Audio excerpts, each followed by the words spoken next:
Wanna see me build this incredible spinning coaster to celebrate India's Republic Day? Then this video is meant for you. This is Coaster Master, and I'll be seeing you on the other side.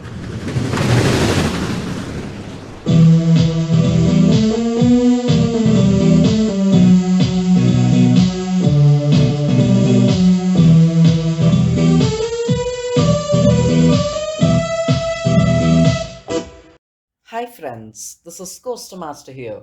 Welcome to a standalone episode of Planet Coaster. Today we are going to be building a roller coaster themed to India to celebrate India's Republic Day. And by themed to India, I mean I'm gonna give it tracks colored to the Indian flag, and I'm gonna give it a station building that kind of resembles the Indian flag. That's the extent I'm gonna go with it. But yeah, honestly, I'm quite excited to build this coaster because I checked the Steam Workshop and there isn't a single roller coaster in the whole of Steam Workshop that is themed to India. And well, I have to correct that now. And what better day to do it than 26th January, which is India's Republic Day 2022. And yes, Independence Day could have been a better day, but come on, man, I couldn't wait to do this. And I have to pay my respects to my country somehow. Now, before we go further, I'm just going to say something. I don't consider myself a patriot. I'm just doing this because I wanted to find an excuse to make a standalone Planet Coaster episode. And also because I wanted to upload something to the Steam Workshop. Anyway, now that I have that out of the way, let's build this coaster. So, as you can see, I'm building a Mac spinning coaster. I'm not sure if it's Mac or Mauro. Right now, I don't really care that much. I wanted to have the feeling of a Mac spinning coaster. Although it's not going to have the controlled spin. I think it's going to have a... Yeah, it doesn't have a controlled spin. It's a free spinning coaster. And honestly, I wanted this coaster to be unlike any other spinning coaster that exists around the world. Because let me be honest for a moment here, there aren't a lot of, dare I say, unique spinning coasters. And I'm excluding the Mac looping spinning coasters. Those are different. I'm talking about your family-oriented spinning coasters. They normally just have helixes, a few bank turns, but mainly just helixes and a couple of drops. I'd say the most unique spinning coaster is probably Cobra Skurs, but yeah, when it comes to spinning coasters, they're usually restricted to helixes and maybe a few 90-degree turns, like you see on Spinwall Whizzer and I think 10 other spinning coasters. I'm not sure, but it's just that the layouts they kind of seem a little boring to me now, and I just wanted to try something different while incorporating those same elements. And of course, I wanted this coaster to be extremely compact because, well, that's the future of roller coasters, isn't it? All roller coasters have to be ultra compact from now on. So, yeah, I made this coaster extremely compact. The first element of this coaster is a helix. And again, it's very common to see helixes in spinning coasters like these, but it's it's almost impossible to find a spinning coaster that has a helix right after the lift hill. And it's just that I don't know why nobody has ever thought of this before, because it just gets the ride going. And I'm not talking about like a curved drop. I'm talking about a proper helix that leads into the proper drop of the ride, which is exactly what I did here. And let me just say, while the ride isn't off to the best start, it's off to a unique start, and I'm just okay with that. Anyways, right after that, we move into an airtime hill, and I just shaped it like any other airtime hill, but yeah, it gives a lot of sustained airtime. I'm not sure if it's ejector or floater, but it gives a lot of airtime, and well, you can never say no to airtime, especially when you're spinning. I've no clue what that feels like. Anyways, the element right after that is a giant bank turn, or actually, it's not giant, it's actually a very compact bank turn.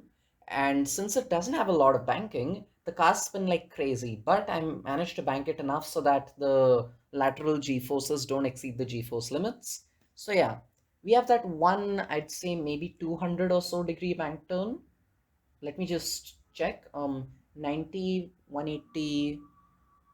Yeah, I'd say 225 degrees if I was not wrong. I'm not 100% sure on the numbers, but yeah, it's a giant bank turn. And and yeah. That leads us into a couple of S bends that take the coaster down to ground level. And honestly, these elements are just so intense. I didn't want this coaster to be extremely intense, to be honest. I wanted it to be a family coaster, and while since it doesn't have inversions, many parks in India would still consider it a family coaster. Actually, no, wait. Many parks outside India would still consider it a family coaster, but if it was built in India, it would be a hardcore thrill coaster. But then again, to be fair, we Indians consider junior coasters to be high thrill coasters as well. Don't believe me?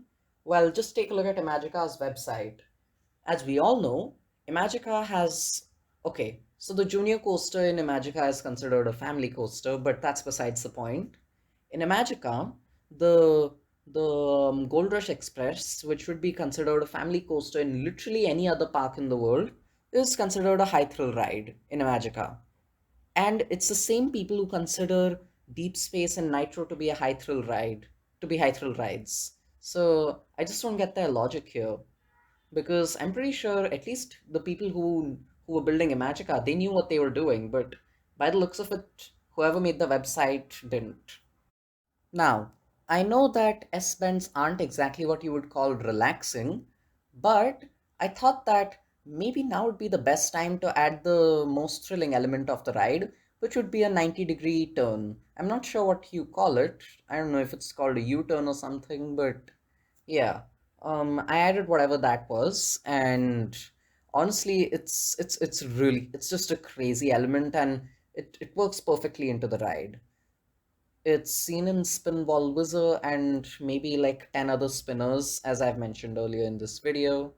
And okay, then right after that element, I have an airtime hill, which leads you into another 225-degree turn, if I'm not wrong, which leads you into a smaller airtime hill. And getting clearance for this airtime hill was really difficult because the airtime hill that this track was going underneath already had another air already had another track going underneath the airtime hill. All right. I know I sounded crazy when I was trying to explain this, so let me just simplify it. Imagine a giant airtime hill, and underneath that there's already one track going through it. But imagine if there's yet another track that goes underneath that airtime hill. And imagine that airtime hill being really tiny. Well, that's what I had to go through. And underneath that airtime hill, I wanted to make another airtime hill. And to add more to it, I wanted it to be a banked airtime hill. So, yeah, it wasn't easy to get clearance for that element, but I managed anyway. And you give like just enough space. The car just about makes it through that airtime hill. Now I wanted the riders to have a slightly more relaxing element next, so I added a simple turn which led into another airtime hill. Yes, but this hill went way too high, so it didn't give any airtime unfortunately. I changed it later, but yeah, that airtime hill led to the ending of the roller coaster, which is I don't know, it was just insanity. It was basically a mixture of bank turns with a lot of crazy airtime hills, a double up, and honestly, I just don't know how to describe it. I think you got to take a look at how I built it a few minutes back, so yeah. Anyway, that led into it didn't lead into a brake run actually. Since the train was going so slowly, I just added the drive tires at the end. So yeah, that was the ride, and honestly, I expected it to get a better rating than 6.59, but I mean, it's okay. 6.59 is a decent rating. It's just that throughout the ride, the coaster was at a bare minimum of 7.5. So I just don't know what went wrong with Planet Coaster or if it considered the lift hill to be a part of the EFN ratings. If you'd want to have this coaster in your park, you can always download it on the Steam Workshop using the link I've put in the description below. And honestly, I'm not sure why you'd want a coaster theme to India in your park, but yeah, I really like this coaster to be honest, and it really helped me. I don't know, it'll just make me smile if you put this in your theme park. Alright, I guess that's about enough advertising for the day. Let's move on to talking about how I built the building. So, I honestly thought I was going to spend a lot less time building the building, but yeah, it took a surprising amount of time to build it, to be honest.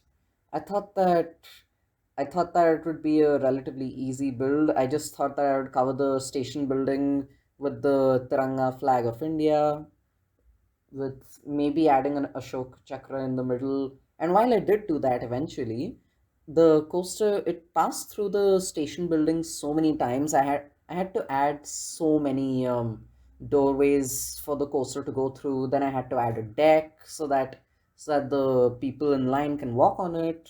And I mean, I didn't add any paths because I didn't want to. And honestly, I'm not sure how it would work considering the station was surrounded by roller coaster on all sides, and Planet Coaster just doesn't allow the paths to be placed like that. But yeah, um, after a lot of work, I finally managed to get the building done, and yeah, it kind of resembles an Indian flag. I'm not saying that it's perfect, of course not, but it's good enough for me. And when I was designing the Ashoka Chakra for the station, I wanted there to be 24 spokes, like the real Ashoka Chakra, with each spoke representing how many states there are in India, although that number has changed since the Ashoka Chakra has been made. But that's besides the point. What matters is that I couldn't manage to get all 24 spokes. I could only get 16, unfortunately. So I guess in this version, India only has 16 states. Yikes. Okay. Um, Planet Coaster just didn't have anything thin enough to make the Ashoka Chakra, and I couldn't find it on the Steam Workshop. So I just had to, I just had to try my best and make something that kind of resembled it because I really needed it for the station building. So yeah, after that was done, I didn't have anything else to do. So that's where it ended for me. And that's where it should end for you as well. Because, well, that's all I have for you today. This is Coaster Master signing out. And I'll see you next time on maybe building an indoor theme park video, or maybe just another standalone Planet Coaster video. We don't know, and I'm not going to tell you until I upload my next video. So, once again, a happy Republic Day to you from India, and yeah, that's it.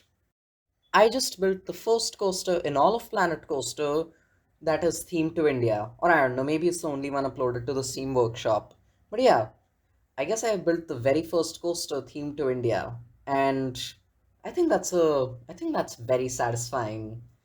Anyway, thank you so much for watching. Please like, share, and subscribe, and please download this coaster from the Steam Workshop if you want to support the channel.